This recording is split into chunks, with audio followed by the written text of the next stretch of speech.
Alright guys, I want to do a quick one-handed backhand video here. I've had a lot of positive feedback and requests regarding the one-handed backhand, and I enjoy making these videos because I know a lot of people struggle with the backhand, and there's not near as much information out there regarding the one-handed backhand as there is the two-handed backhand. I know a lot of recreational players, for many good reasons. Of course, it's individual preference, and there's a lot of things that go into it, but many recreational players have a one-handed backhand, so there needs to be some good information out there, and I would love to give that to you right now. Now this video is going to be all about one thing on the one-hander, and that is the amount of turn you should have on your one-hander. Now the first thing is, notice here my hips are going to be about perpendicular to the net at the end of my turn, or at the end of the preparation. However, my shoulders turn more than my hips, which is really important. That's called a separation angle. That's really just going to create a great torque that you're going to soon release into the ball. So the shoulders can actually go as much as 45 degrees in comparison to the baseline, meaning if we say the shoulders are perpendicular to the net, the shoulders can turn another 45 degrees further than that, so that your shoulders are in a line that goes even further past the left net post, if we are thinking of a right-handed player, as most of you are. So the hips perpendicular to the net, and the shoulders can go as far as about 45-degree angle in comparison to the baseline, which is quite a large turn. That's definitely a lot more turn than just having the shoulders perpendicular to the net, which is just about where you want to be for a forehand and a two-handed backhand. But the one-handed backhand has by far the most turn of any shot in tennis, and that is a huge source of power. That turn, that coil, that separation angle, again, in which the shoulders turn more than the hips. Now, a big part of getting a great shoulder turn is not stepping towards the center net strap. Of course, this is going to be very dependent on grips, the ball you're receiving, what you're trying to do with the ball, but you'll see that the players on tour, when they're trying to really unload and hit their best backhand, when they have time and they have the choice of what stance or where to step, you will see that the players will step with their dominant leg across their body, so that the leg is stepping more towards the left net post as opposed to towards the center of the net. And this stepping across is just going to give you a chance to have a massive shoulder turn. In fact, you will naturally turn more the more you step across. Now,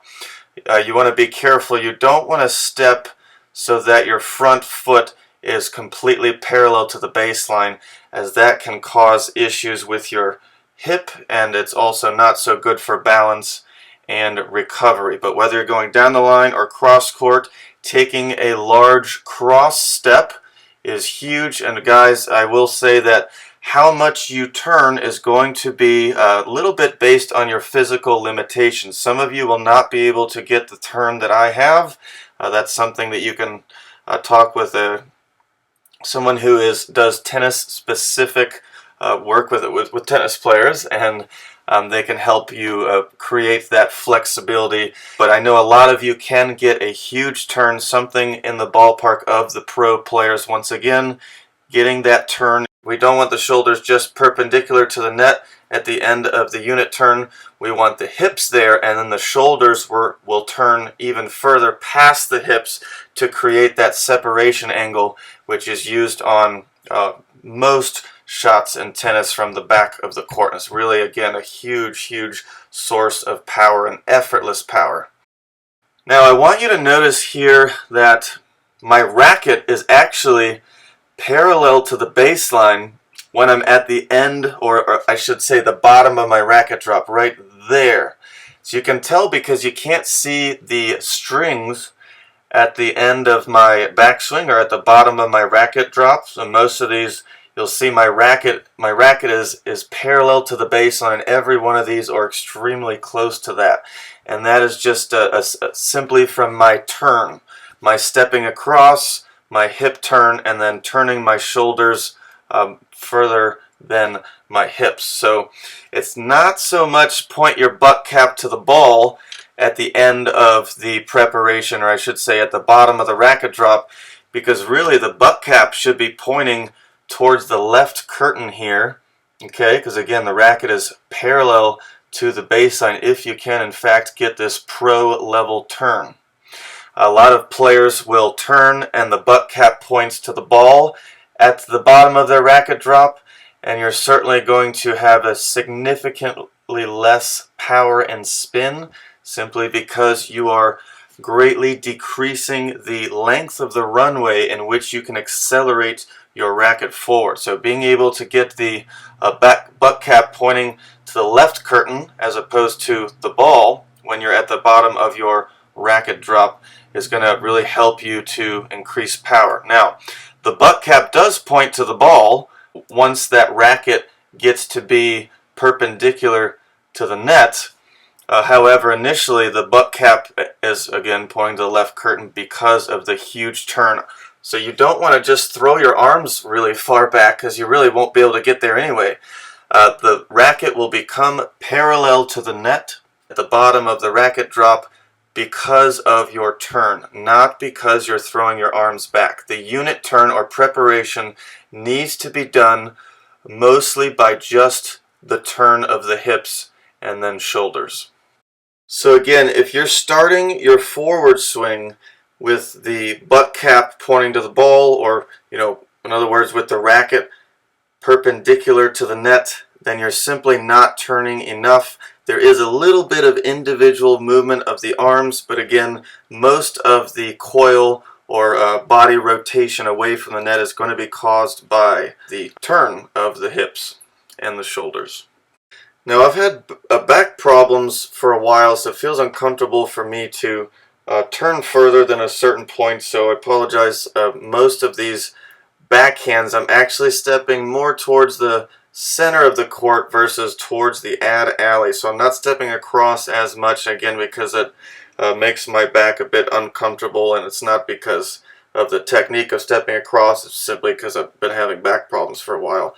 So I don't step across on most of the backhands. There are at least a handful, I think, that you'll be able to see a huge cross step, and in that case you'll see a little more turn. But I could have turned further, just an FYI. Most of these backhands I'm probably turning my shoulders about 30 degrees more than perpendicular to the net. But if I didn't have back issues, I would like to step across more, because as I talked about before, that'll increase the turn, and every degree in which you can turn the shoulders more than the hips is going to be a little bit of a faster ball, more penetrating shot with more spin potentially. So here's a good visual. I've set up the camera so that it's right in front of where I hit the ball, and notice how my backswing right here, you can see a lot of my left arm, my left elbow behind my back. So check out the next one, and you can also see my entire racket head behind my back, and that's just because of how much turn I have. It just naturally goes there. That last swing you just saw, that was a great cross step. I didn't step into a neutral stance. It was what's called a closed stance, which is where you step a little bit across your body. This one's more of a neutral stance. Once again, take a look at the racket head here.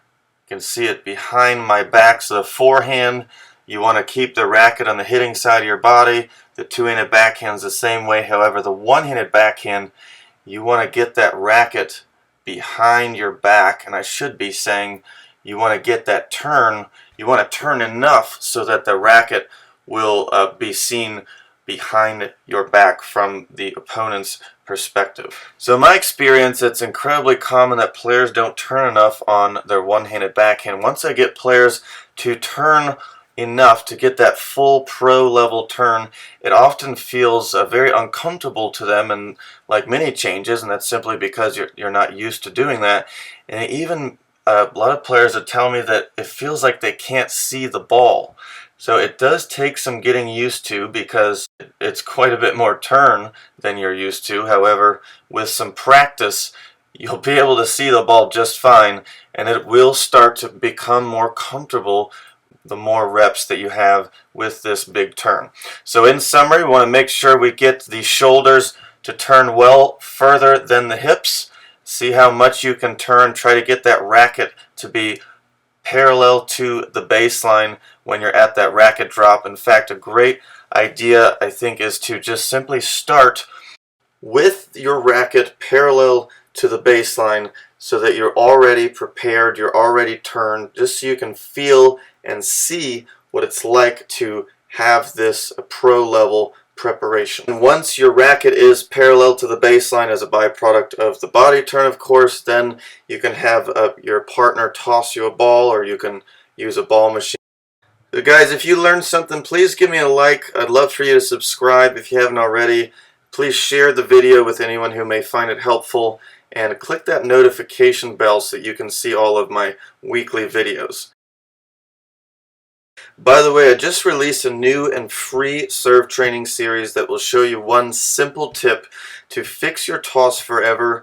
I'll show you the #1 serve power killer and how to banish it forever. I also have a great tip to help you add massive kick to your kick serve, all for the incredibly low price of free. If that sounds interesting to you, I'll leave a link down below or somewhere on the screen. Feel free to check that out. I will see you in next week's video. Thank you so much for watching.